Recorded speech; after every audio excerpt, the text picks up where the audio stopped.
Guys અત્યારે હવે અમે નીકળ્યા છે દ્વારકા ટેમ્પલથી સુદર્શન બ્રિજ બન્યો છે ત્યાં અમે થોડીવાર લોકેશન વગેરે છે મસ્ત તો ત્યાં ફોટોશૂટ કરશું અને તેના માટે એક અલગથી ભાગ બનાવવામાં આવશે પાર્ટ 3।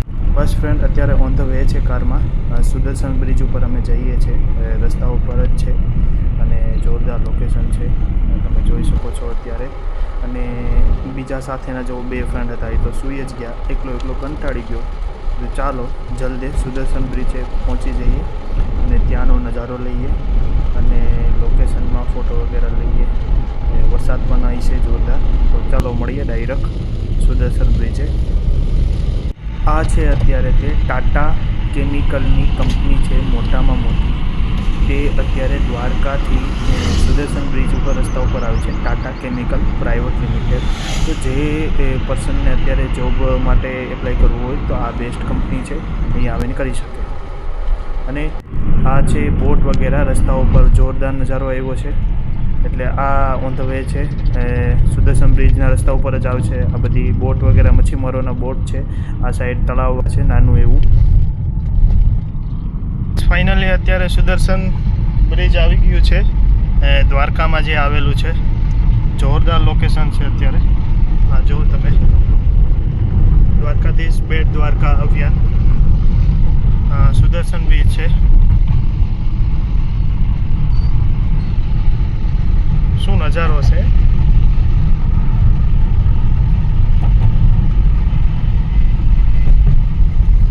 ફોટોશૂટ કરો કે ફોટોશૂટ અત્યારે જો અમે સુદર્શન બ્રિજે પહોંચી ગયા છે અને જોરદાર નજારો છે। સવારનું 8:30-9 જેવું અત્યારે વાગ્યા છે। જો અત્યારે એક્ઝેક્ટ સામે છે, અમે સામે ઊભા છે, હમણાં જ અમે પહોંચ્યા 2 મિનિટ પહેલાં અને લોકેશન જોરદાર છે, વરસાદનું વાતાવરણ છે। અને જો અત્યારે આ બાજુ દરિયો છે,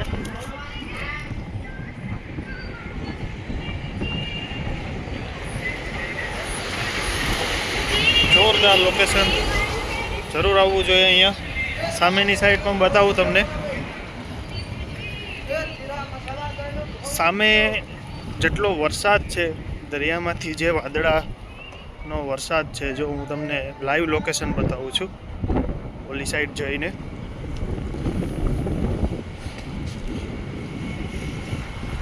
આ કરન્ટલી લાઈવ લોકેશન છે દરિયાનું। દ્વારકા, જ્યારે પણ તમે બેટ દ્વારકા આવો તો પહેલાં તમારે સુદર્શન બ્રિજને ત્યાં આવવું જ પડે છે, ત્યાંથી જ તમારે બેટ દ્વારકા જવાનો રસ્તો છે।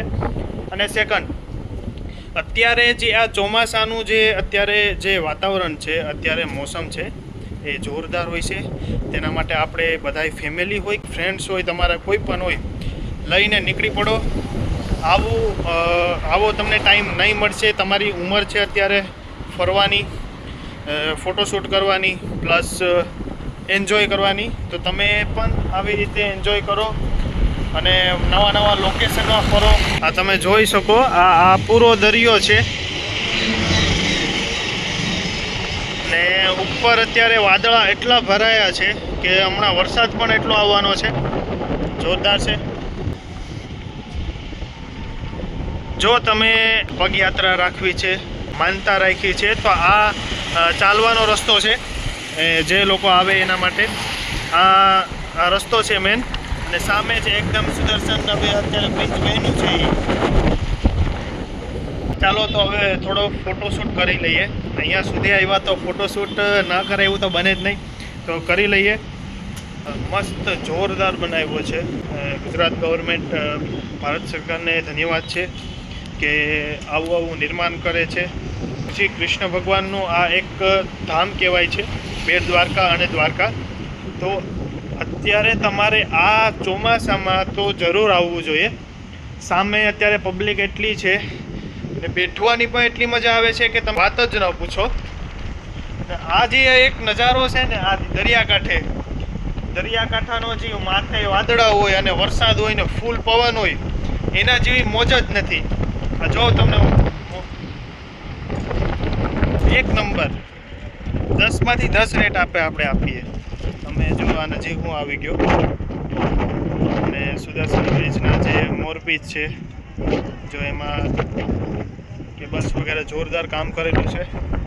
અને આ જે અત્યારે લોકેશન છે, મસ્ત લોકેશન છે. અત્યારે જાઓ, ચોમાસાની સિઝનમાં જાઓ તો વધારે સારું રહેશે. અને જો તમે શિયાળામાં ઉનાળામાં આવશો તો શિયાળામાં એવું રહેશે કે ઠંડી વધારે પડે, લોકો આવી ન શકે. સેકન્ડ, ઉનાળામાં તડકો એવો પડતો હોય તો એના કારણે પણ લોકોને બહુ તકલીફ થાય છે. અત્યારે જે ચોમાસાનું જે એક એવું છે અત્યારે કે જેમાં લોકો ફરવા આવી શકે. વાતાવરણ એકદમ ઠંડુ હોય છે, પવન પણ જોરદાર હોય છે. અને વરસાદનું વાતાવરણ, અને તમે જોઈએ તો અત્યારે તમને હું ખાલી નજારો બતાવું, તમે એમ કહી દેશો કે અત્યારે આવવું જ પડશે આપણે સુદર્શન બ્રિજ, બેટ દ્વારકા, બધી જ લોકેશન. દ્વારકા છે એ એક કૃષ્ણભૂમિ કહેવામાં આવે છે. તો આની તો હું તો એવું કહું છું કે આખું દ્વારકા તો ફરવું જ જોઈએ બધા લોકોને. એક પ્લેસ છે, બેટ દ્વારકા છે, ગોમતીકુંડ છે, પછી શિવરાજપુર બીચ છે, પછી આ સુદર્શન બ્રિજ છે, સેકન્ડ બેટ દ્વારકા છે આગળ. અને રહી વાત, કેટલાય પ્લેસીસ છે, એવા કેટલાય મંદિરો છે જે દ્વારકા અને બેટ દ્વારકામાં આવેલા છે. મારા ખ્યાલે હું પણ આજે પૂરી રીતે એન્જોય કર્યું મેં. અને તમે પણ આવો તમારા ફેમિલી સાથે, ફ્રેન્ડ સાથે. આ જે છે એ લોકેશન, આના જેવું લોકેશન ક્યાંય નહીં મળે તમને. 100% આવું ક્યાંય લોકેશન તમને જોવા નહીં મળશે. નજારો છે એક નંબર. સામે એકદમ દરિયાકાંઠો, બંને સાઈડ દરિયાકાંઠો છે. અને હજી અત્યારે જે લહેર છે સામે પણ જો તમે નાના જે મચ્છીમારો છે, બોટ ચલાવનાર, એ પણ જો આવી રીતના જો આ મોસમનો લાભ લેતા હોય તો તમે તો આવી જ શકો યાર ફ્રેન્ડ. તો અત્યારે જાઓ બેટ દ્વારકા એક કૃષ્ણભૂમિ છે, તો તમે પણ આવો અને વિઝિટ લો. તો ફ્રેન્ડ ચાલો કંઈક સમથિંગ ન્યૂ કરીએ છીએ. એક નંબર રીતે વ્યવસ્થિત કેમેરો સામે રાખી અને ટાઈમ કરીને એક મારામાં ફીચર્સ છે મોબાઈલમાં, તો મેં ચાલુ કરી અને આખો વિડીયો મસ્ત રીતે ઉતાર્યો છે. અને સારું લોકેશન પણ છે. આવું સારું લોકેશન તમને ક્યાંય જોવા પણ નહીં મળે. પવન છે, વરસાદ છે, વેધર પણ બેસ્ટ છે. તો નીકળી જ પડો, હું તો અત્યારે એવું જ કહું છું. વરસાદ ચાલુ થઈ ગયો છે સુદર્શન બ્રિજ ઉપર, અને જોરદાર વરસાદ ચાલુ થયો છે, એટલે કાંઈ ઘટે નહીં. આ જોઈ શકો તમે, એક નંબર અત્યારે વ્યૂ છે. વરસાદ પણ અત્યારે આવી ગયો છે. મેં તમને વાત કરી હતી કે વરસાદ જેવું વાતાવરણ છે, વાદળ ફૂલ ઘેરાયેલા છે આકાશમાં. તો અત્યારે પૂરેપૂરો વરસાદ આવ્યો અને બધું લીલું છમ અને પાણી કરી દીધું છે. અને આ બે એક અમારે એવા છોકરાઓ છે કે મારી સાથે ફરવા ન થયો, બસ સુવા જ આવ્યા. જો એક આ હે ને એક પાછળ બેઠા હે. તો આવા મિત્રોને તો તમે જરાય નહીં લાવતા, બાકી તમારી આખી ટ્રીપ ફેલ થઈ જાય છે. અત્યારે ફૂલ સુદર્શન બ્રિજ છે, ત્યાં વરસાદ ચાલુ થયો છે. એક નંબર લોકેશન છે અને આમાં નાહવાની પણ એવી જ મજા આવશે. તમે આવો, આવા લોકેશનમાં ફરો અને મોજ માણો. ચાલો હવે થોડું પલળીએ, આવો આગળ.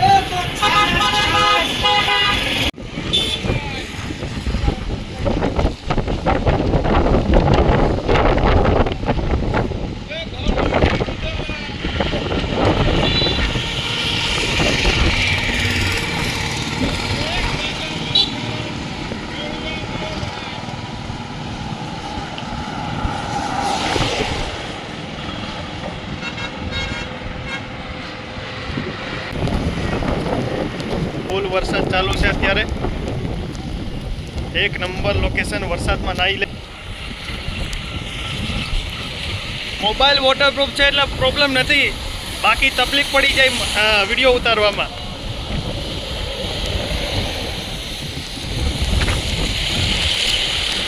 ચલો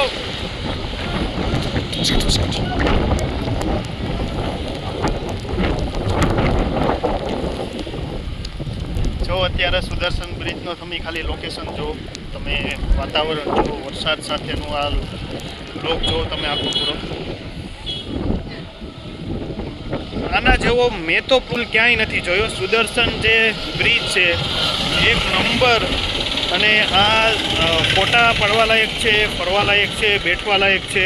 ચાલવા લાયક છે એટલે તમે પણ આવો સુદર્શન બ્રિજ ઉપર બેટ દ્વારકા ઉપર આવે છે.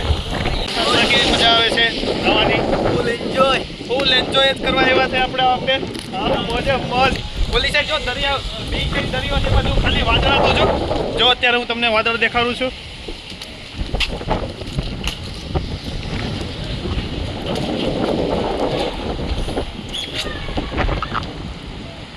તમે જો અત્યારે વાદળા છે કરંટલી. આ દરિયો છે. આવો તમે જરૂર આવો ફરવા આવજો ને આવજો જ. અમે શિવરાજપુર બીચ જવાના છે તો ત્યાંનો પણ એક અલગથી બ્લોગ બનાવશું.